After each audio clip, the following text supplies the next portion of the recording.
কথা ক'লেই হ'বনে? এইখন ঘৰৰ কথা ভাবিয়ে মই এইটো সিদ্ধান্ত লৈছোঁ।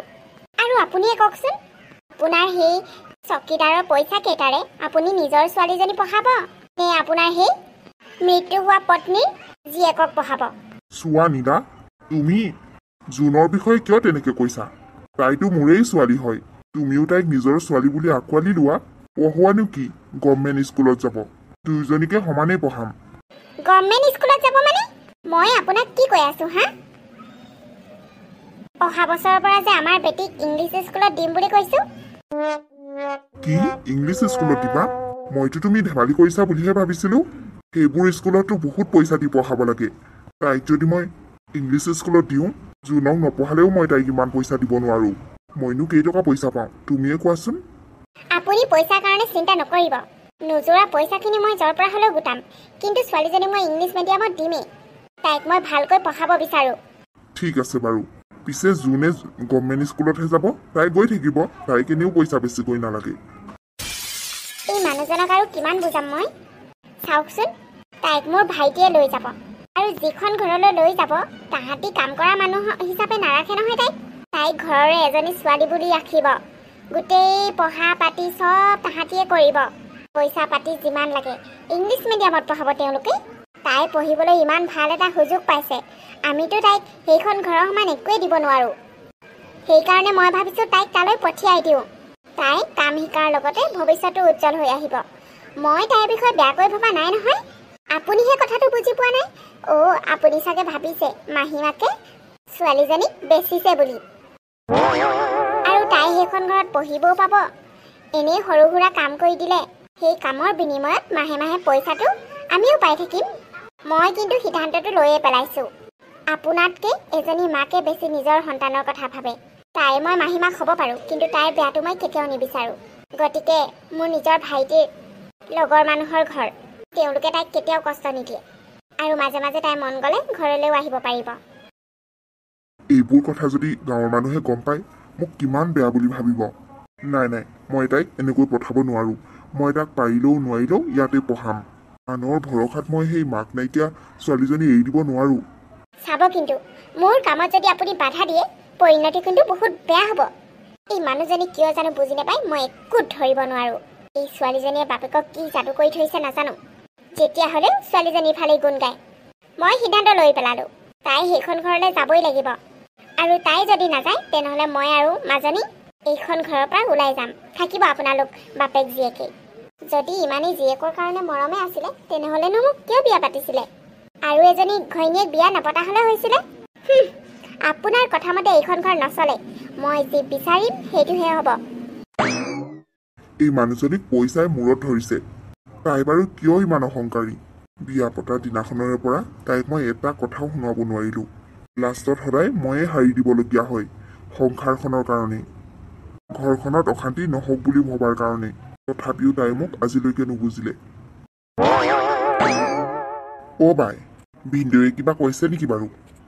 মানে মানা চানা কৰিছে নেকি কেনেবাকে? মানানো নকৰিবনে আৰু এওঁ? ভিনদেউৰ কথা জানই দেখোন। তাকেই, সেইটো ভয় মোৰ লাগিয়ে আছিল। পিছে এতিয়া কি হ'ব? আমি যদি সময়মতে ছোৱালীজনী দিব নোৱাৰোঁ, পইচাটো কিন্তু নিদিব আকৌ। তই সেইবোৰ চিন্তা নকৰিবি বুজিছ নাই। তই মোৰ বুদ্ধি বুজিবই পৰা নাই। আজি ৰাতিপুৱা মই ফাইনেল কথা কৈ দিলোঁ বোলো।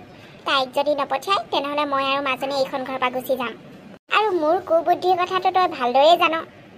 সেইটোতো হয়, কিনো ডাঙৰ কথাটো কচোন বাই। ছোৱালীজনী নিব, ঘৰৰ কামহে কৰাব আৰু ল'ৰা চৰা চাই দিব লাগিব। তাৰপিছতে মাহে মাহে সেই 15,000 পইচা পাই থাকা আৰু ময়ো সেইফালে কমিশ্যনটো পাই থাকিম মাহে মাহে। আৰুনো কি লাগিছে? ময়ো কৈ দিছোঁ তাত তাহাঁতি পঢ়াব শুনাব বুলি। মিছা মিছাকে বহুত ভালকৈ কৈ দিবি। আৰু মাজে মাজেতো মই গৈ খবৰ লৈ আছোঁ বুলি কৈয়ে থাকিম বাৰু। ভিনদেউক সিমানখিনি বিশ্বাস দিব লাগিব মোৰ ওপৰত। এইজনীহঁতক পঠিয়াই ল'লে আৰু ঘৰখনৰ সেই জেং জাবৰবোৰ উলিয়াই দিয়া নিচিনা চাফা হৈ যাব। মই এওঁৰ আগৰ মানুহজনীৰ একো চিন চকৰে থাকিব দিব বিচৰা নাই এইখন ঘৰত। সেইকাৰণে তাইক মই এইখন ঘৰৰ বাহিৰ কৰিব বিচাৰিছোঁ। তাইৰ কাৰণে এদিন মোৰ ছোৱালীজনী দিগদাৰ হ'ব নহয়। মোৰ ছোৱালীজনী দেখিবলৈ ইমান ধুনীয়া নহ'ব পাৰে তাইৰ সমান। পাছত আকৌ সেইটোকে আকৌ মানুহবোৰে আকৌ সেনেকৈ কথা উলিয়াব নহয়।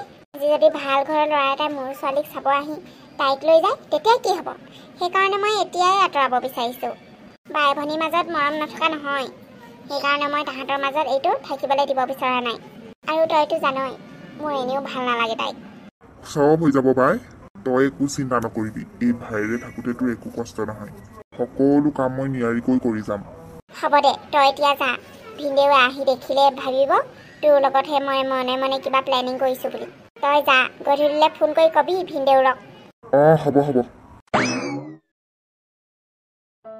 বা মোক এৰি কিয় যাবলৈ ওলাইছা তুমি নাযাবা না তুমি গ'লেগৈ মই কাৰ লগত খেলিম বা মাক কোৱা না তুমি নাযাওঁ বুলি দুখ নকৰিবা মোন যাবলৈতো মোৰো ইচ্ছা নাই মাৰ কথা নুশুনিলেতো মায়ে মোকেই গালি পাৰিব উপায় নাই এতিয়া মই যাবই লাগিব তুমি ভালকৈ থাকিবা পঢ়া শুনাও ভালকৈ কৰিবা দেই মই তোমাক লগ কৰিবলৈ কেতিয়াবা আহিম তুমি গ'লেগৈ মই কাৰ লগত খেলিম বা তোমালৈ মোৰো বহুত মনত পৰিব মোৰ কিন্তু উপায় নাই মই যাবই লাগিব ওলাই মেলি হ'লনে কাপোৰ চব জাপিলি নে অ' মা বাইক যাবলৈ নিদিবা না বাই গ'লেগৈ মই কাৰ লগত থাকিম ৱা তই এনেকৈ কান্দি আছ যে তই কান্দিলে কেনেকৈ হ'ব কচোন সেই সৰু ছোৱালীজনীৰ আগত কান্দি কান্দি তাইকো কন্দুৱাই দিলি মা তই মনে মনে থাক যা কিতাপ পঢ়গে যা মা তুমি মোৰ কথা একোৱেই নুশুনা মই কৈছোঁ নাই বাইক যাবলৈ নিদিবা বুলি বাই বহুত ভালকৈ থাকিব তোতকৈ আজিৰ পৰা তই একো চিন্তা কৰিব নালাগে তোতকৈ ভালকৈ থাকিব তোক পাহৰিয়ে যাব কাইলৈৰ পৰা বুজিছ যা ভিতৰলৈ যা মোন হ'ব তই তাক মাতিব নালাগে আপুনি মোৰ কাৰণে তাইক কিয় গালি পাৰিছে মইতো নাযাওঁ বুলি কোৱা নাই চুপ মোৰ মুখত কথা নকবি আৰু বাপেৰৰ আগত এইবোৰ কান্দা কটা দেখাই নাথাকিবি মামাৰ লগত ভালকৈ যাবি আৰু তাতো গৈ যাতে একো ভুল নকৰ তেওঁলোকে যেনেকৈ কয় তেনেকৈ থাকিবি বুজিছ নহয় বুজিলোঁ আৰু শুন যদি তই পলাই আহিবলৈ চেষ্টা কৰ চাবি আকৌ মোতকৈ বেয়া কোনো নহ'ব কৈ দিলোঁ হ'লে ব'ল এতিয়া হৈ গ'ল টাইম কাপোৰকেইটা জাপোতে তোৰ ইমান সময় লাগে আৰু এইবোৰ কটা কটা বন্ধ কৰ মুখখন ধুই লৈ গৈ যা বাপেৰৰ আগত যাতে তই এনেকৈ কান্দি কান্দি নেদেখুৱাও এইজনীয়ে ছোৱালী মানে মেডাম এইজনীয়ে ছোৱালী আপোনাৰ কোন হয় বুলি ক'লে আমাৰ ভিনদেউৰ সেই প্ৰথম পত্নীৰ জীয়েক তাইৰ পঢ়া শুনাত ইমান মন নাই সেইকাৰণে ইয়ালৈকে পঠিয়াই দিলে আচ্ছা কি নাম তোমাৰ নামটো কৈ দিয়া নমস্কাৰ মোৰ নাম জুন হয় নেকি সেই নহয় মেডাম এতিয়া পইচা পাতিটো কথা পাতি লওঁ নেকি মোৰোহে যাবলৈ হ'ব আপোনাকতো মই আগতে কৈছোঁ তাইকতো আৰু আমি আমাৰ ঘৰতে সকলোবোৰ ইয়াতে থকা খোৱা চব আমিয়ে দিব লাগিব যিহেতু তাই সৰু ছোৱালী আগতে এজনী আমাৰ কাম কৰা ছোৱালী আছিলে বাৰু তাই বয়সো হ'ল গাভৰু হ'ল যে তাৰপিছতেহে বিয়া হৈ গ'লগৈ সেইকাৰণে এইবাৰ অলপ সৰু ছোৱালী বিচাৰিছিলোঁ এইজনী ছোৱালী পাৰফেক্ট আছে বাৰু কাৰণ আমিতো চাকৰি কৰা মানুহ সময় নাই গতিকে শাহুমাৰ লগতে আমাৰ সন্তানক এৰি থৈ যাওঁ সেইকাৰণে সেই চোৱা চিতা কৰিবলৈকে ছোৱালী এজনী লাগে বুলি ভাবিছোঁ এতিয়া তাই যিহেতু আমাৰ লগতে থাকিব যেতিয়া দৰমহাটো আমি মাত্ৰ 15,000হে দিব পাৰিম হ'ব আপোনাক সেই আগতে যিটো কৈছিলোঁ সেইটো আৰু নহয় মেডাম মানে অলপ এডভান্স পোৱা হ'লে ভাল আছিলে বাইদেউ ভিনদেউৰ মানে ঘৰত অলপ অসুবিধা চলি আছে সেইকাৰণে ঠিক আছে আপুনি এমাহৰ এডভান্স লৈ যাওক তাৰপিছতে আমি মাহে মাহে আপোনালোকে যিটো একাউণ্টত পইচা পে' কৰিব দিয়ে সেইটো একাউণ্টতে আমি ভৰাই দিম হ'ব মেডাম আৰু এটা কথা তাইৰ স্বভাৱটো ভালে আছে নহয় মানে চোৰটোৰ স্বভাৱটো নাই আৰু ঘৰৰ কামো যদি অলপ জানে তেনেহ'লে আৰু ভাল কথা আমাৰ কাম কৰা মানুহজনীৰ লগত অলপ সহায় কৰি দিব পাৰিব গাঁৱলীয়া ছোৱালী অলপ চলপতো ঘৰৰ কাম জানেই চাগে পাৰে সকলো কামেই পাৰে ভাত চব্জিও বনাই ঘৰত পঢ়াতহে মস্ত গাধা আকৌ সেইকাৰণে লৈ আহিলোঁ আৰু পঢ়া শুনাত তাইৰ ইমান ইচ্ছা নাই আপোনালোকে ভালকৈ ইয়াতে ৰাখিব আৰু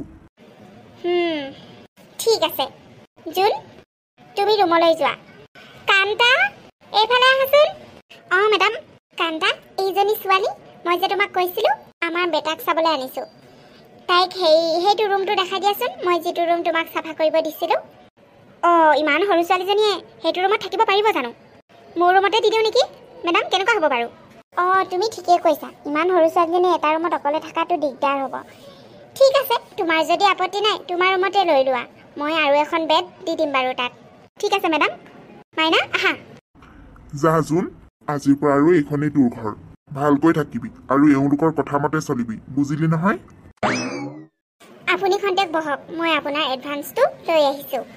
মেডাম ঠিক আছে। ৱাহ, এমাহৰ কাৰণে চুলাইৰ পইচাটো উলিয়াই ল'লো গধূলি গধূলি। অহা মাহৰ পৰাতো দৌৰা দৌৰি নকৰাকে 5,000 টকা পাম। মাহটো চলিবলৈ হৈয়ে যাব মোৰ। তোমাৰ নামটো কি? মোৰ নাম জুন। বা বৰ ধুনীয়া নাম দেখোন। কোনে ৰাখিলে হয় নামটো? সৰুতে মোৰ মায়ে ৰাখিছিল, কিন্তু এতিয়া তেওঁ এইখন পৃথিৱীত নাই। মোৰ তেওঁলৈ বহুত মনত পৰে। আজি যদি মা থকা হ'লে মই এনেকৈ আনৰ ঘৰত কাম কৰিবলৈ আহিব লগা নহ'লহেঁতেন। আই ঐশ্বৰ, বেচেৰীজনী, তুমি চিন্তা নকৰিবা জোন। তুমি বহুত ভাল ঘৰ এখনত কাম কৰিবলৈ আহিছা, কিন্তু তুমি ইয়াত পঢ়া শুনাৰ সুবিধাটো নোপোৱা। কাৰণ তোমাক এইখন ঘৰৰ একমাত্ৰ সন্তান আৰু সকলোৰে মৰমৰ এটি কণমানিক চাবলৈহে আহিছা। কিন্তু এইখন ঘৰত তুমি বহুত ভালকৈ থাকিব পাৰিবা। এইটোৱে আমাৰ ৰুম।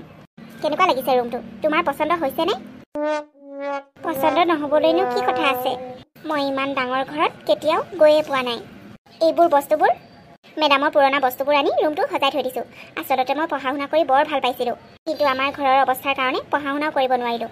সেইকাৰণে পুৰণা কিতাপবোৰ আনি ৰুমতে সজাই থৈছোঁ। এনেই কেতিয়াবা মন গ'লে পঢ়োঁ আৰু। তোমাৰো যদি মন যায় তুমিও পঢ়িবা।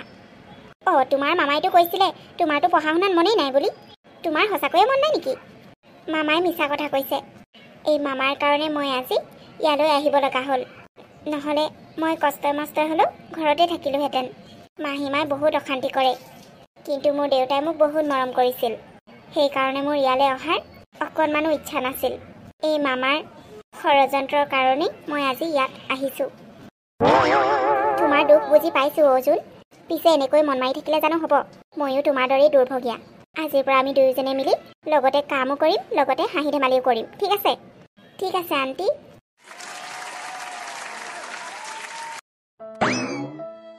হেৰি, আপুনি ইয়াতে এনেকৈ বহি থাকিব নে ডিউটি যাব? আজিকালি কামবোৰ ভালকৈ নকৰাই হ'ল। এনেকৈ হ'লে মানে কেনেকৈ হ'ব বাৰু? কমচে কম মাহেকৰ দৰমহাটো পাই থাকে, ডিউটিও নোযোৱা হ'ল। এনেকৈ হ'লে দেখোন আপোনাক চাকৰিৰ পৰা উলিয়াই দিব। মই কিয় ডিউটি যাম? মই কিয় কাম কৰিব লাগে? মোৰ ছোৱালীজনীক টকাৰ কাৰণে তহঁতি বিক্ৰী কৰি দিলি। তাৰ পৰা টকা পালি নহয়? টকা পায়ে থাকো দেখোন। মই কিয় কাম কৰিম? তাৰমানে মোৰ ছোৱালীজনীক বিক্ৰী কৰা টকাৰে জোৰা নাই তহঁতক। সেইকাৰণে মোক টকা ঘটিবলৈ যাবলৈ কৈ আছ। মুখত যি আহে তাকেই নবকিব। মই কেতিয়া আপোনাৰ ছোৱালীক বিক্ৰী কৰিলোঁ? তাইক এটা ভাল উজ্জ্বল ভৱিষ্যতৰ কাৰণেহে মই পঠাইছোঁ। হ'ব, মোৰ চব জনা আছে। তহঁতৰ এই মিছা ফাঁকি কথাবোৰ মোৰ আৰু শুনিবলৈ মন নাই। মোৰ ছোৱালীজনীৰ কাৰণেই তোক এদিন বিয়া পাতি আনিছিলোঁ, আৰু আজি তাইৰ অৱস্থা। তই বেলেগৰ ঘৰত কাম কৰিবলৈ পঠাই দিলি। যিজনী ছোৱালীক পঢ়াই শুনাই মই ভাল মানুহ বনাব বিচাৰিছিলোঁ, সেইজনী ছোৱালীক স্কুলৰ পৰা এৰাই আনৰ ঘৰত কাম কৰা ছোৱালী বনালি। তাৰ পাছতো তই শান্তি হোৱা নাই, শান্তিত থাকিব পৰা নাই, আৰু টকা লাগে তোক। আই দেহি, মই ইমান ভাল মানুহ নহয় পাই। মোৰ সতিনীৰ জীয়েকক মই খুৱাই বোৱাই এইখন ঘৰত ৰাণীৰ দৰে ৰাখিবলৈ। আপুনি মোৰ পৰা ইমান ভাল ব্যৱহাৰ কেতিয়াও আশা নকৰিব। আপুনি মোক সেই ছোৱালীজনী চাবলৈ বিয়া পাতিব পাৰে, কিন্তু মই কাৰোবাৰ ছোৱালী চাবলৈ ইয়াত বিয়া পতা নাই। মই মোৰ সংসাৰ কৰিবলৈহে আপোনালৈ বিয়া হৈছিলোঁ। আপোনাৰ মৰি যোৱা পত্নীৰ সন্তানক ডাঙৰ দীঘল কৰিবলৈ মই বিয়া হোৱা নাই। আৰু মোৰ কি দৰকাৰ পৰিছে তাইৰ কাৰণে ভাবিবলৈ? মোৰ নিজৰ ছোৱালী এজনী আছে নহয়, তাইৰ কথা মই ভাবিম। যিজনী ছোৱালীক মই জন্মই দিয়া নাই, তাইক মই কিয় আঁকোৱালি ল'ম? তোমাৰ নিচিনা নিষ্ঠুৰ মনৰ মানুহ মই জীৱনত কেতিয়াও দেখা নাই। ইমান নিষ্ঠুৰ কেনেকৈ হ'ব পাৰ তই? মই তোক ইমান মৰম দিয়াৰ পাছতো মোৰ এজনী ছোৱালীক আঁকোৱালি ল'ব নোৱাৰিলি। আচলতে তই মোৰ লগত নিজৰ স্বাৰ্থৰ কাৰণেহে বিয়া হৈছিলি। হ'ব দিয়ক, আপোনাৰ সেই ফকতীয়া কথাবোৰ কৈ মোৰ মূৰটো গৰম কৰি নাথাকিব। বিয়া যেনেকৈয়ে নহওক কিয়, সংসাৰটো কৰি আছো নহয়। আপোনাৰ যদি আপোনাৰ ছোৱালীলৈ ইমানেই মৰম লাগিছে, তেনেহ'লে ছোৱালীজনীৰ লগতে নাযায়গৈ কিয়? ইয়াত আপুনি এইবোৰ ভেকু ভাওনা কৰি নাথাকিব। তই ঠিকেই কৈছ। মই ইয়াত ভেকু ভাওনা একো কৰিবলৈ নাই। এইখন মোৰ ঘৰ। এইখন ঘৰৰ পৰা যদি কোনোবাই ওলাই যায়, সেয়া মাত্ৰ তই। মোৰ ছোৱালীক মই আজিয়ে গৈ লৈ আহিম। বাই ভনীৰ মাজত কিমান মৰম তাহাঁতৰ, আৰু সেই মৰমবোৰ চাব নোৱাৰি তই মোৰ ছোৱালীজনী বিক্ৰী কৰি দিলি। মই তাইক আজিয়ে লৈ আহিম, আৰু চাওঁচোন তই এইখন ঘৰত তাইক কেনেকৈ কষ্ট দিয়। চাওঁচোন ময়ো আপুনি কেনেকৈ সেই ছোৱালীজনী লৈ আহে। অকল এইখন ঘৰ আপোনাৰ নহয়, মোৰো হয়। আপোনালৈ বিয়া হৈ আহিলো যেতিয়া এইখন ঘৰৰ আধা মোৰ। আধাহে তোৰ, তেনেহ'লে আধা মোৰ। এই আধাতে মোৰ ছোৱালীজনীক মই থ'ম, বুজিলি নহয়। মই এতিয়াই গৈ তাইক লৈ আহিমগৈ। আনৰ ঘৰৰ মই তাইক কেতিয়াও ল'ৰা ভাই আৰু সেই কাপোৰ ধোৱা মানুহ হ'ব নিদিওঁ। তাইক লৈ মোৰ বহুত সপোন আছে। তোমালোকে ভাল এটা জীৱন দিম বুলি মোক মিছাকৈ তাইক আনৰ ঘৰত কাম কৰা ছোৱালী বনাই দিলা। পঢ়া শুনা সকলো কৰাব বুলি কৈ মিছা মাতিলা। আচলতে ভুল তোৰ নহয়, তোৰ সেই লম্পট ভাইটোৰ। এইখন ঘৰত সি খোজ দিবলৈ আহকচোন, তাক এনেকুৱা গৰু পিটন দিম নহয়, জীৱনত সি কেতিয়াও পাহৰিব নোৱাৰিব। আই দেহি, চাওঁচোন আপুনি মোৰ ভাইটোৰ ওপৰত কেনেকৈ হাত তোলে। ময়ো চাওঁ। কেলেই নাহিব সি। এইখন তাৰ নিজৰ বায়েকৰ ঘৰ, কেলেই নাহিব। আপুনি ক'লেই হ'বনে? এইখন ঘৰ আপোনাৰ মতে নচলে, বুজিছে। মোৰ ভাই মোক লগ কৰিবলৈ আহিব পাৰে, তাতে আপোনাৰ কি হ'ল। আপোনাৰ সেই মূৰ্খ ছোৱালীজনীৰ কাৰণে মোৰ ভাইটোক মাৰিব আহিছে। মোৰ ভাই এইখন ঘৰলৈ আহিব, 100 বাৰ আহিব। চাওঁচোন কোনে কি ক'ব পাৰে। আপোনাৰ ছোৱালীক মই বিক্ৰী কৰিলোঁ, তাতে কি হ'ল। বিক্ৰী নকৰিম। চকীদাৰৰ পইচা কেইটাই কিমান বা ঘৰ চলিবলৈ হয়। আপুনি এইবোৰ ডাঙৰ ডাঙৰ ভাষণ দি নাথাকিব ইয়াত। কামলৈ যদি যাবলৈ মন আছে যাওক, নেযালে নাই। মোৰনো কি, মোৰতো মাহে মাহে পইচা আহিয়ে থাকে। কেলে আপোনাৰ ছোৱালীজনীক বিক্ৰী কৰা পইচা আহি থাকে নহয়। বাপেকে নগ'লে কি হ'ল, জীয়েকেতো সেইফালে কাম কৰি আছে, সেইটোৱে চলাম আকৌ। কথা ক'বলৈ আহে, মোৰ ভাইৰ ওপৰত হাত তোলে। তাইৰ মনটো যে ইমান লেতেৰা মই কেতিয়াও ভবা নাছিলোঁ। নাই, মই দেৰি কৰি থাকিলে নহ'ব। মই জুনৰ ওচৰলৈ এতিয়াই যাব লাগিব। তাই বা কিমান কষ্টত আছে। মাজনী, মোক ক্ষমা কৰি দিবা। মই তোমাৰ সেই মাহীমাৰৰ ষড়যন্ত্ৰৰ কথা বুজিব নোৱাৰিলোঁ। মই আজি তোমাক নিবলৈ আহিছোঁ মাজনী, ব'লা। সেইখন ঘৰ তোমাৰ অবিহনে মোৰ তাত থাকিবলৈ মন নোযোৱা হ'ল। তোমাৰ ভণ্টিও তোমাক বহুত মিছ কৰিছে। দেউতা, আপোনাক মই বহুত দিনৰ মূৰত লগ পাই বহুত ভাল লাগিছে, কিন্তু মোক ক্ষমা কৰিব। মই যাব নোৱাৰোঁ। মোৰ ইয়াতে থাকি ভাল লাগে ঘৰতকৈ। কিন্তু ইয়াত যে তোমাৰ পঢ়া শুনা একোৱেই হোৱা নাই। পঢ়া শুনা কৰিনো কি কৰিম দেউতা, ইয়াতে থাকি বহুত ভাল লাগিছে। এওঁলোকে মোক বহুত মৰম কৰে। ঘৰত গ'লেনো কি হ'ব, আপুনিতো আৰু এনি টাইম ঘৰত নাথাকে। মাহীমাই মোক বহুত কষ্ট দিয়ে। ইমান কষ্টত পঢ়ি শুনিও মই একো হ'ব নোৱাৰোঁ, গতিকে ইয়াতে থাকোঁ মই। ঠিক আছে, তুমি যদি বিচাৰিছা থাকা, কিন্তু পঢ়া শুনাটো তুমি ইয়াতে কৰিবা। মই এওঁলোকৰ লগত কথা পাতিম। আপুনিয়ে নেকি জুনৰ দেউতাক?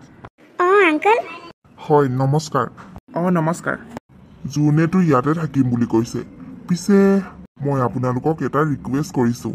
তাইৰ পঢ়া শুনাৰ ব্যৱস্থা আপোনালোকে যেনেকৈ হ'লেও কৰি দিয়ক। লাগিলে পইচা পাতি যিমান লাগে চব ময়ে দিম। আপোনাৰ কথাটো মই বুজিছোঁ। তাই সৰু ছোৱালী, বৰ্তমান এতিয়া তাইৰ পঢ়াৰ সময়। সেইকাৰণে মই ইমান সৰু ছোৱালী এজনী ঘৰৰ কাম কৰা ছোৱালী হিচাপে কেতিয়াও বিচৰা নাছিলোঁ। আচলতে মই নজনাকৈয়ে এইবোৰ সকলো ঘটি গ'ল। মই ইয়াত পঢ়িবলৈ তাইক আনিছে বুলিহে ভাবিছিলোঁ। বুজিছোঁ। ঠিক আছে, আপোনালোকে যদি বিচাৰিছে তাইক ইয়াতে মই পঢ়া শুনাৰ ব্যৱস্থা কৰি দিম। তাইক পঠাবলৈ আমাৰো মন নাই। আমাৰ কণমানিটোৱে আচলতে তাইক বহুত ভাল পায়। কাৰো কথা নুশুনে ঘৰত, তাইৰ কথাহে শুনে। এতিয়া যদি ফটককৈ তাইক ঘৰলৈ পঠাই দিওঁ, সি মনত বহুত দুখ পাব। কণমানি মন, আৰু মাক দেউতাক কেইটাও ঘৰত নাথাকোঁ, এনি টাইমহে চাকৰিৰ কাৰণে বাহিৰতেই। আপুনি যদি তাই পঢ়াটো বিচাৰিছে মই ইয়াতে ব্যৱস্থা কৰি দিম, কিন্তু প্লিজ তাইক নিনিব। ঠিক আছে ছাৰ, আপোনালোকে যদি তাইৰ দায়িত্ব লয় তেনেহ'লে মোৰ একো আপত্তি নাই। আৰু এটা কথা, তাই ইয়াত থকাৰ বাবদ আমাৰ ঘৰলৈ এটকাও পইচা পঠাব নালাগে। আপোনালোকে তাইক নিজৰ ছোৱালীৰ দৰে ৰাখিব। ঠিক আছে, আপুনি যেনেকৈ কৈছে সেইটোৱে হ'ব। তাই এইখন ঘৰত আমাৰ ছোৱালীৰ দৰে থাকিব। আপুনি নিশ্চিন্তে থাকক।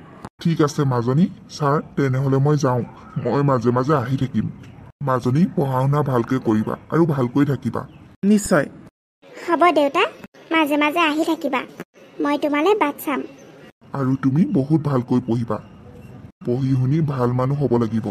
আপোনাক কথা দিছোঁ, মই পঢ়া শুনাৰ দায়িত্ব ল'লোঁ যেতিয়া তাইক এদিন মানুহ বনাইহে এৰিম।